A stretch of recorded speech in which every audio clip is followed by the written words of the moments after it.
Mas, João Magalhães, boa tarde, seja bem-vindo, prazer recebê-lo aqui. Mas, João, naquela conversa que nós tivemos anteriormente, eu pensei que as coisas iam se encaminhar para uma solução. Piorou, João? Desandou, né? Desandou? Douglas, quem acompanha a gente sabe que teve eleição para a escolha de reitor da UFP. Essa eleição ocorreu no dia 15 de maio, né? Agora era uma consulta acadêmica, era uma consulta à comunidade universitária, onde os estudantes, professores e servidores elegeram lá uma chapa para gestão da Universidade Federal do Piauí. No entanto, aquela eleição era apenas uma etapa do processo de escolha do reitor. Pois bem, terminou a consulta eleitoral, a consulta acadêmica, né? Inclusive a chapa da professora Nadir Nogueira foi a vencedora, você vê ela aí na imagem. Teve a professora Nadir, só para contextualizar, Sim. É viúva Sim. do nosso querido e saudoso amigo jornalista Francisco Magalhães. Exato. A professora Nadir é nutricionista, tem doutorado. Foi pró-reitora, foi vice-reitora, tem uma experiência uma... muito grande. É mãe do Arthur, que é advogado. E lembrando que nesse contexto, João, a candidata do... o João vai falar, mas eu vou lá adiantar logo, que é para poder... A candidata do reitor, apoiada pelo reitor Gildásio, ficou em segundo lugar. Perdeu. Exato. Para a professora Nadir. Eram 3 candidatas, né? Tinha 2 chapas ali. 3 mulheres, né, João? Eram 3 mulheres, isso. Tanto as outras 2 candidatas tinham uma ligação com a gestão, né, do atual reitor, Gildásio Guedes, ficaram em segundo e terceiro colocado. Pois bem, teve lá a consulta acadêmica, a professora Nadir venceu com mais de 2.000 votos de diferença, a comissão eleitoral homologou o resultado e encaminhou o processo para o conselho da universidade, que é a instância responsável por, de fato, reconhecer o resultado eleitoral e elaborar a lista tríplice a ser encaminhada para o Ministério da Educação.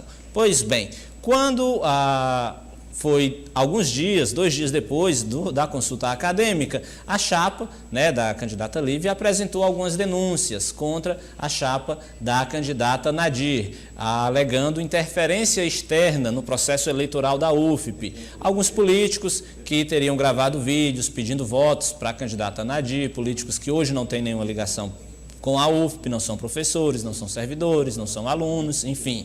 E também outras denúncias relacionadas à questão financeira de que pessoas externas à UFP teriam feito doações financeiras para a campanha de Nadir Nogueira. Como a comissão eleitoral já tinha encerrado o seu trabalho, a própria comissão disse, não, a gente não vai julgar essas questões, a nossa obrigação era organizar o pleito eleitoral, agora essas denúncias ficam aí a cargo do próprio conselho universitário. Então, o reitor Gildásio Guedes indicou um servidor da UFP, né, um professor da UFP, para ser o responsável, para ser o relator desses processos no Conselho Universitário, no CONSUM.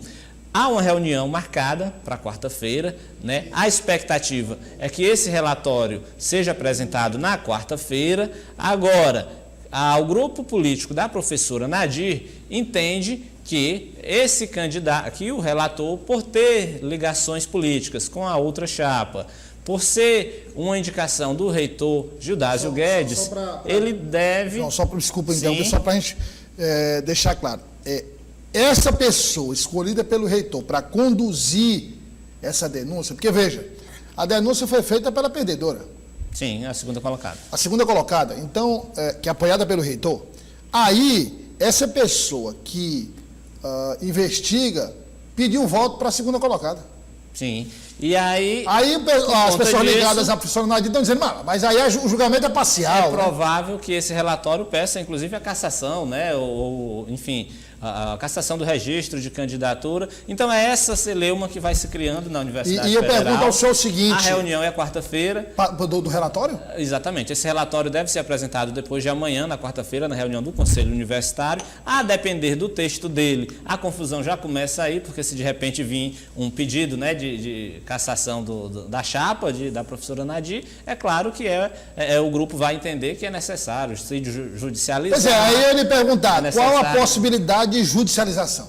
enorme, porque se até o momento, né, o próprio Conselho Universitário não elaborou a lista tríplice, se ainda não há nem previsão, não há data para que isso ocorra, e o grupo que venceu a consulta acadêmica entende que há um movimento ali, de certa forma, para retirar o nome da professora Nadir da lista tríplice, eu acredito que se isso se perdurar por mais tempo, acredito que vai chegar, sim, à própria Justiça, para que a Justiça Federal dê a decisão final de um processo que, de certa forma, é triste e lamentável, né, Douglas? Afinal de contas, a gente fala de um ambiente que deveria ser exemplo de democracia. Claro, exemplo de democracia, ambiente nível 3º grau, pós-graduação, mestrado, as discussões doutorado. deveriam ser intelectualizadas. Claro. Rapaz, a briga política, ela está mais, digamos, ela está mais, não está nesse nível que o João disse que deveria estar, e eu também concordo, mas parece a disputa assim de interior do estado, assim, ali aquela eleição acirrada ali, um negócio que a gente vê no interior muitas vezes, candidatos que não têm um nível de instrução muito grande, aí às vezes isso acaba levando a discussão para um nível mais baixo. Da Universidade Federal se espera que o tom seja mais elevado, que o debate não seja só mais elevado, intelectualizado. Também nós temos que ficar atentos às manobras. Porque muitas vezes a baixaria política não se dá em palavras, não se dá em gestos, mas se dá em manobras. Exato, então, é uma acompanhar. Forma, inclusive, né, de se movimentar ali algumas questões para que se alcance um objetivo, muitas vezes não muito seguindo os ritos democráticos.